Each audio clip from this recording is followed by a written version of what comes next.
ভিডিঅ'টো আছিলে এইবাৰ দুৰ্গা পূজাৰ অষ্টমীৰ দিনা হাজবেণ্ড আৰু মই এনেকৈ সন্ধিয়া অকণমান সময় কিবা বজাৰ দুটামান কৰিবলৈ ওলাই গৈছিলোঁ আৰু চাৰিওফালে দুৰ্গা পূজা মানে যিটো উৎসাহ আমি আগতে আছিলে আমাৰ সেইটো একেবাৰে নাইকিয়া একদম মানে পূৰা কাৰণ যিহেতু জুবিন দা আমাৰ মাজত নাই আমি জুবিন দাক হেৰুৱালোঁ চিৰদিনৰ কাৰণে তো তেওঁ সদায় থাকিব আমাৰ মাজত আৰু এইবাৰ প্ৰত্যেকখন মানে পূজা মণ্ডপতে জুবিন দাক শ্ৰদ্ধাঞ্জলি জনোৱা হৈছে। এইখন আছিলে নগাঁও বাঙালী সন্মিলনীৰ পূজা আৰু এনেকৈ পূজাৰ ভিতৰভাগ আছিলে আমি যিহেতু পূজা দেৱী মাৰ ওচৰত আমি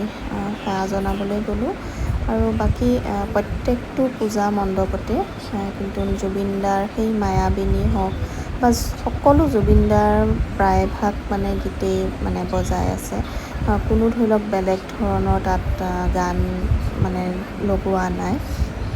মা ভণ্টি বা আৰু এয়া মোৰ ছোৱালী আমি আৰু মই আৰু মোৰ হাজবেণ্ড আমি গৈছিলোঁ অষ্টমীৰ দিনা আৰু নগাঁৱৰ মেইন পূজাখিনি চালোঁ আৰু বাছ সিমানে বহুত বেছি তেনেকৈ এইবাৰ তেনেকুৱা ফূৰ্তি বুলিবলৈ নাই কেৱল দেৱী মাৰ ওচৰত এটাই প্ৰাৰ্থনা জনাইছোঁ জুবিন দা যিহেতু কায়িকভাৱে আমাৰ মাজত নাই কিন্তু তেওঁ নোহোৱা হোৱা মানে যি কি কাৰণত তেওঁ আজি আমাৰ মাজত নাইকিয়া জুবিন দাই যাতে ন্যায় পায় সেইটোৱে বিচাৰিছোঁ আৰু জুবিন দা সদায় থাকিব আমাৰ অন্তৰত থাকিব আৰু জুবিন দা অমৰ হৈ থাকিব তেওঁক তেওঁৰ গীতৰ মাজেৰে তেওঁ যেনেধৰণে বিচাৰিছিলে এখন সোণৰ অসম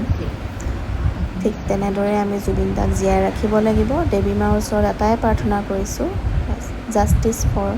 জুবিন গাৰ্গ আৰু এইজনা দেৱী কোনখন পূজাৰ আছিলে পাহৰিলোঁ ইমান এটা মনত নাই কিন্তু মূৰ্তিজনা খুব ধুনীয়া লাগিছিলে চাওকচোন কিমান ধুনীয়া লাগিছে দেৱী মাগৰাকী আৰু বাকী তেনেকৈ ইমান পূজা বুলিবলৈ মানে যিটো উৎসাহ যিটো ফূৰ্তি আগতে পূজা নতুন কাপোৰ ল'ব লাগে ধুনীয়াকৈ একদম পূজা ফূৰ্তি সেইটো একো নাই এবাৰ নতুন কাপোৰ চাপোৰ একো লোৱা নহ'ল খালি ছোৱালীক দিছোঁ যিহেতু তেহেঁত সৰু হৈ আছে ইমান এটা বুজি পোৱা হোৱা নাই যদিও তাইকে দিছোঁ আমি এবাৰ কোনেও একো ধৰণৰ কানি কাপোৰ লোৱা নাই কেৱল দেৱী মাৰ ওচৰত মূৰ দোৱাবলৈ গৈছোঁ যাতে জুবিন দাই ন্যায় পাওক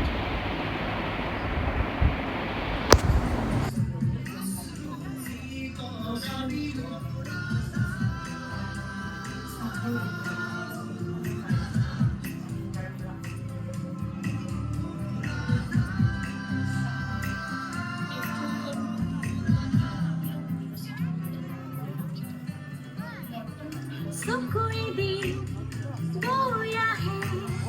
निद्राहीन कविता एंधारतो जले मरे नजलोआ कलिता सपनरो शेष আছে শেষ নহয় হতাশা জ্বলি জ্বলি জ্বলা মাথো হেৰুৱালো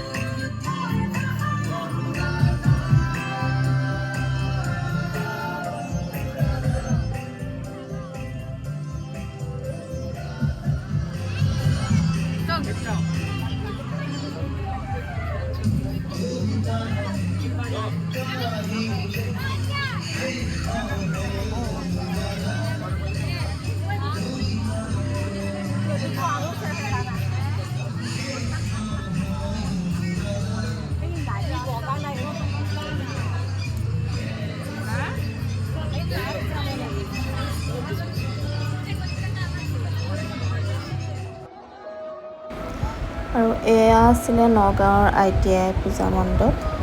পূজা মণ্ডপটো খুব ধুনীয়াকৈ মানে বনাইছে কিন্তু কি বনাইছে সেইটো আমি ধৰিবহে নোৱাৰিলোঁ অৱশ্যে কিন্তু খুব সুন্দৰ লাগিল ভাল লাগিলে মানে নগাঁৱৰ ভিতৰত মানে অলপমান বেছি ভিৰ হোৱা পূজা মণ্ডপটোৱে হৈছে এয়া ITI এইবাৰ তেনেকৈ ইমান ভিৰো নাইকিয়া নগাঁৱত মানে পূজাত আগতে যেনেকুৱা ধৰণৰ ভিৰ হয় এইবাৰ একেবাৰে নাই, সেই তুলনাত মানে একেবাৰে নাইকিয়া। অলপমান ভিৰ হৈছিলে খালি আইটিআই পূজা মণ্ডপত, আৰু বাকী তেনেকৈ ইমান ভিৰ পৰিলক্ষিত নহ'ল। কিন্তু এই পূজা মণ্ডপটো ধুনীয়াকৈ বনাইছিলে, নিৰ্মাণ কৰিছিলে, কিন্তু কি বনালে সেইটোহে ধৰিব নোৱাৰিলোঁ। এনে বাকী খুব সুন্দৰ।